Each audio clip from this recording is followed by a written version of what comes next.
I'm a Thunder fan, and I didn't really want to talk to you about this, but I want to talk about this now.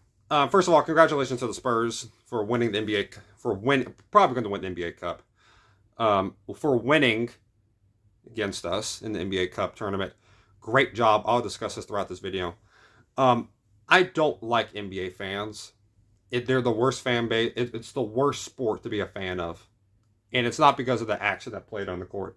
It's because of the people actually watching the games and have no idea what they're talking about. They have no idea what they're talking about.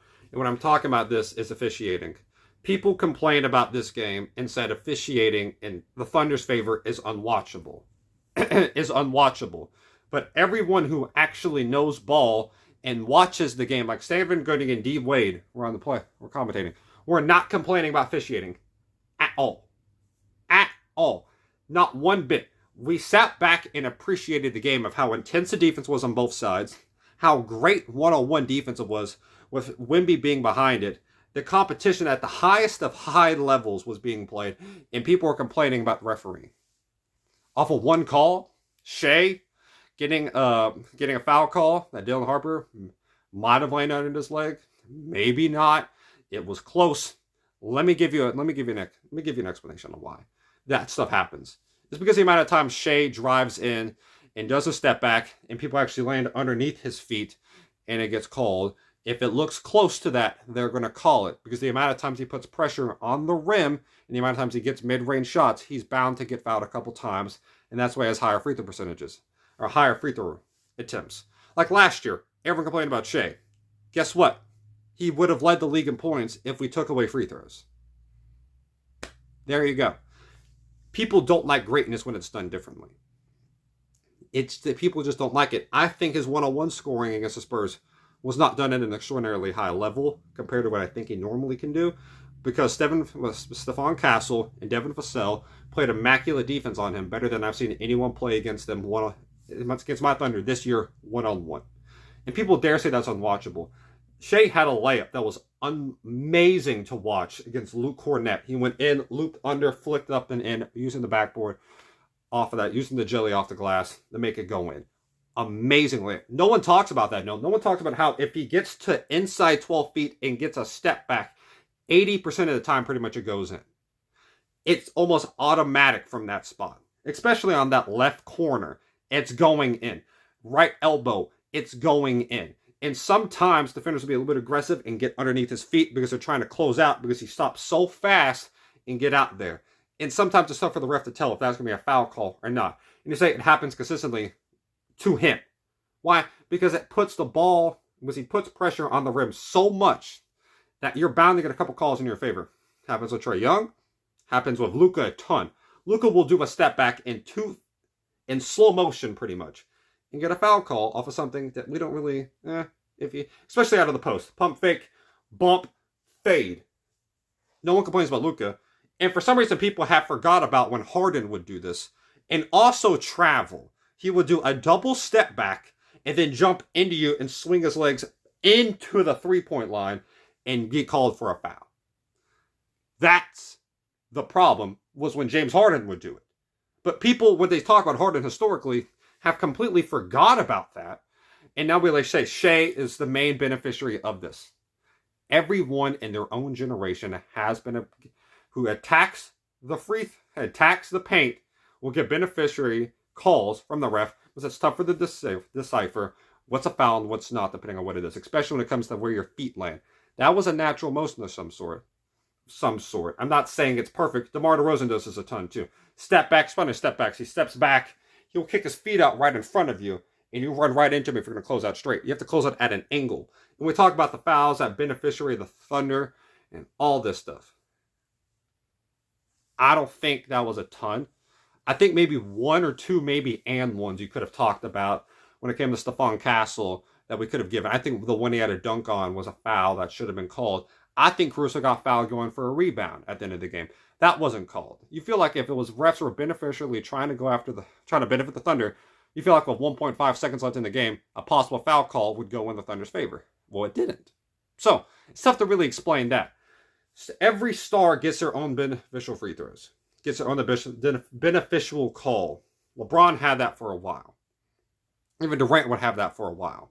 We had stuff like that, and people talk about how Steph, if he had the refereeing, if he had the whistle, the fun that Shea has, he would average 40. That's ignorant. He averaged 30. He averaged like 7 free throws a game. And also his play style is very different. How do you judge a guy who, how can you get free throws consistently if you're running off screens? That same type of contact is not going to be there. The contact is initiated by this, going to be by the screener running into your defender, and off of that screen, you're going to shoot, which causes a switch, which the best thing possible is a late closeout from the center. That's probably the guy getting screened to close out late on you, which is why it benefits so much. That, and then if you bite on that, he's going to cut. That's how he gets those and ones. When he does it and gets the layups like this, gets you extended form. Like, you looks like a mini hook shot, kind of when you go up for it. I'm not sure how to describe it. It's like a little scoop shot from the side. He can do, initiate contact and still get it up. That is when he gets free throws. When he attacks off of cuts. And that's how he can play make. Of course, he's not getting much of free throws. One-on-one isolation style is the thing. And people dare say this is unwatchable. The defense that was played this game by both teams was unbelievably great. We talk about defense. Thunder get special treatment all the time. The Spurs are playing very physical too defensively. Both teams were. Guess what? A lot of the whistles got closed. Why? Because whenever everyone plays defense at a high level of physicality, the refs won't call ticky-tack fouls a lot of the times, unless if it comes to like, okay, you might land in his landing space or something of that nature. Then you got to protect the shooter. And guess what? It's an eye test thing. Sometimes they get it right, sometimes they don't. It's usually not a consistent thing that happens to one player in the game. If that happens once, it doesn't happen again. Shea never had that call again for the rest of the game. Or it had not have that call at all before the game either. I believe this game was a phenomenal way of showing if you play at a high level defensively, physicality, and play on a string pretty much together, you know where your guys are going to be at a high coach level and have an anchored guy in the middle. You can stop almost any offensive player who plays at a high level. At any level in this league. You have to want to, though. Stephon Castle and Devin Vassell would both switch pretty much on Shea and completely take him out and be able to drive because of the way Wemby can defend. Chet was a non-factor, was the way Wemby can defend. That was the fun part. And on the offensive side for the Spurs, what did we do defensively to stop what he was doing? Which Wemby did not shoot great for most of the game until he started shooting fadeaways from 18 feet out, which were insane. We put J-Dub on him on the front. We put Caruso on the front with Chet with back help. Wemby's not extraordinarily aggressive when it comes to shooting. He's trying to get other guys involved. But whenever you would double, if he's not paying attention to the backside, Case Wallace would come over and try to get a steal. Make it tougher for getting anyone else the ball because there's no back cuts coming in because Chet's in the middle still. That's a defensive IQ thing. That's a defensive mismatch of countering. That is fun to watch if you know the game. Stop whining about it. The NFL's the same thing. We complain about Mahomes. People complain about Mahomes free. I've never really complained about Mahomes getting a beneficiary whistle. Do we not understand this guy can throw 60 yards down the field, running the other cross body, sling at perfect pass 50 yards down the field at a high level, who can be physical when he needs to be, and plays with extreme accuracy? Hope he have a great recovery. Hope he does. I don't like seeing anyone get hurt. Great accuracy, great deep ball accuracy, can run, hella physical.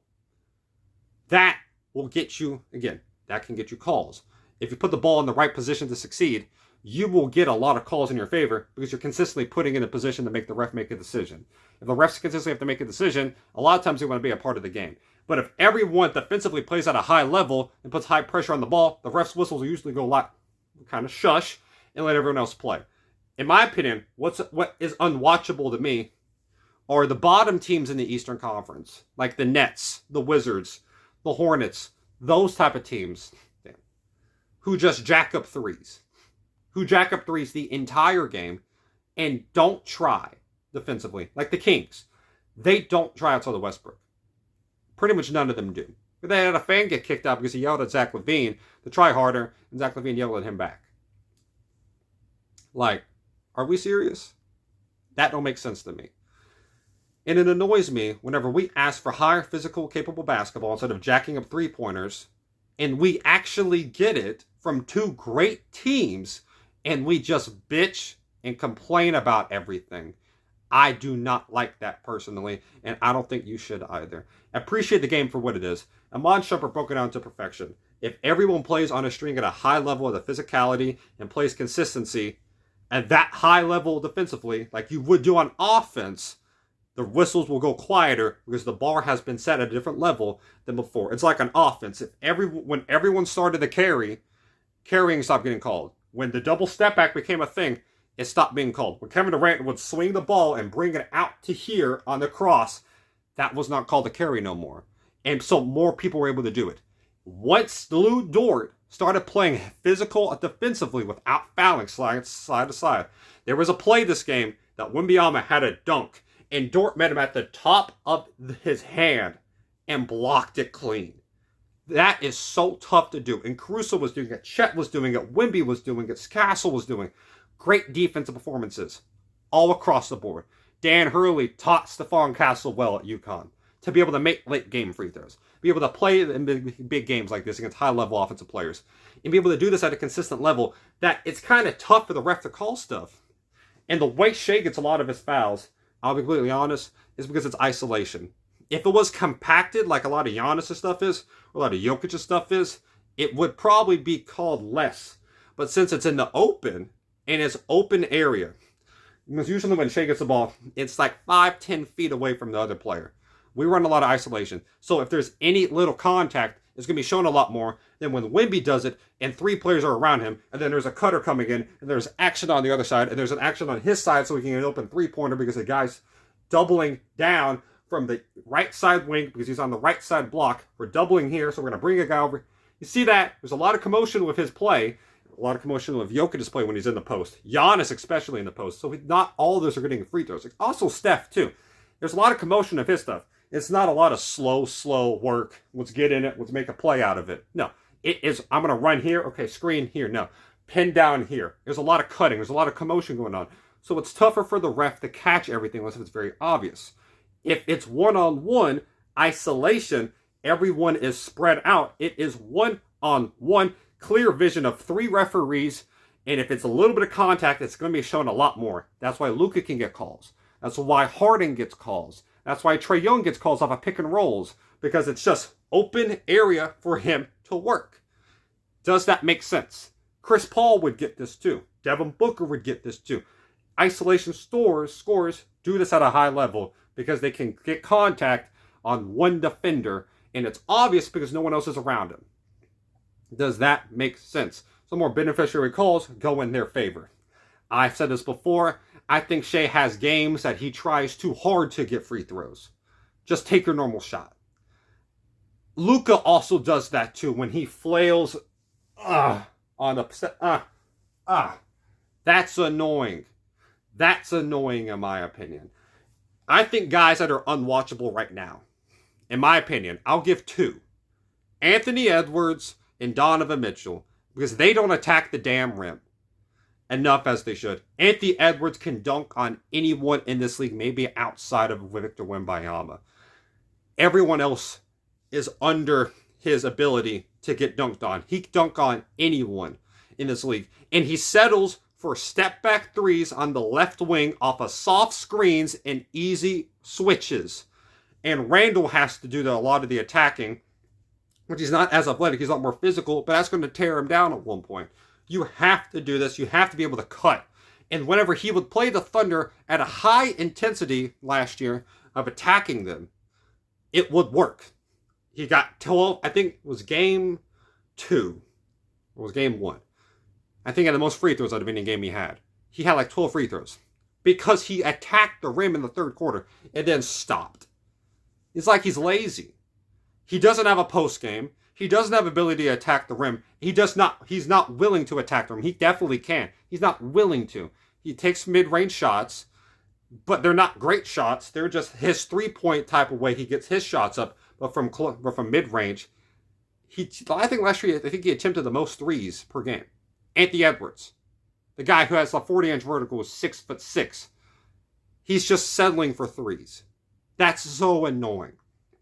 And then Donovan Mitchell, same thing. He's 6'2". He can dunk on almost anyone in this league. And a lot of times he settles for threes. That's annoying. Luka doesn't. Shai doesn't. Harden at that time would not do it. Durant didn't.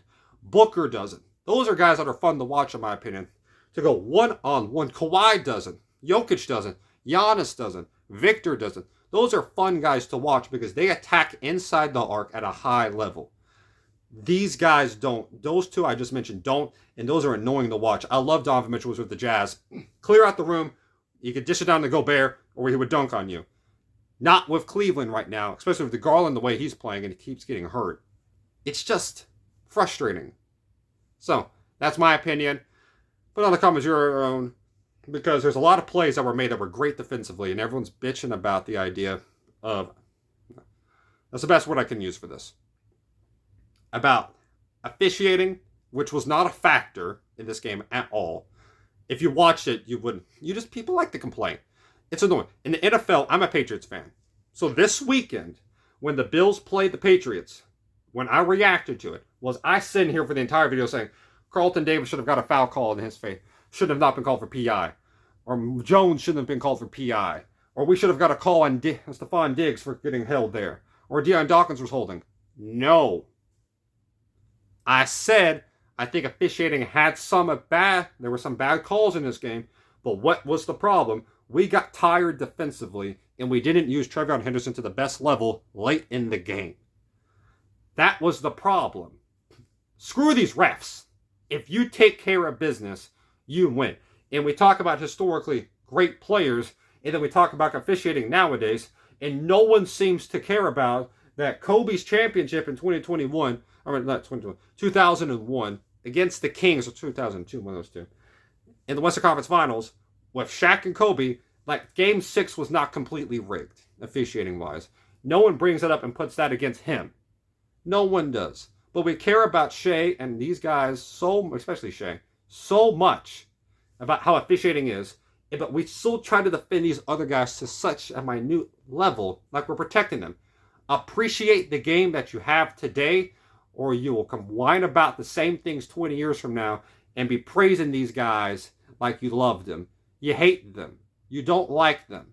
Stop hating them and appreciate the damn game the way it is.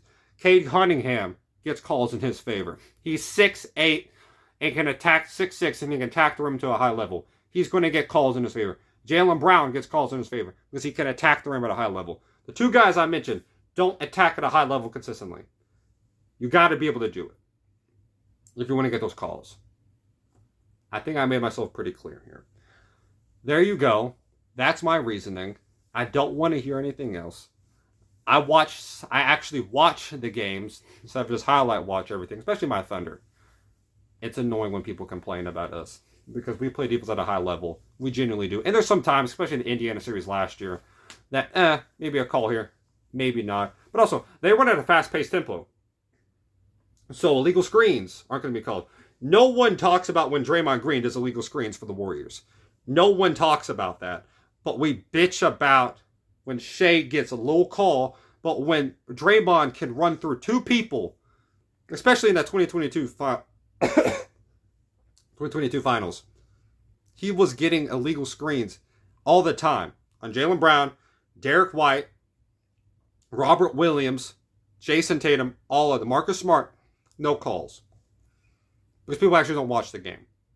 You care about your favorite player, nothing else. That's my opinion. Yeah. So, hope you have a great day, y'all. Stay safe. Good job, Spurs. Good job, Knicks. I like the way Brunson plays. He also foul baits, too. But I also like how he plays, because I like how 6'1" guard plays in the post more than a 6'6" guy who's way more athletic up in Minnesota plays. And look how effective it is for New York. Look at where they're at compared to Minnesota. God bless y'all. Have a great day.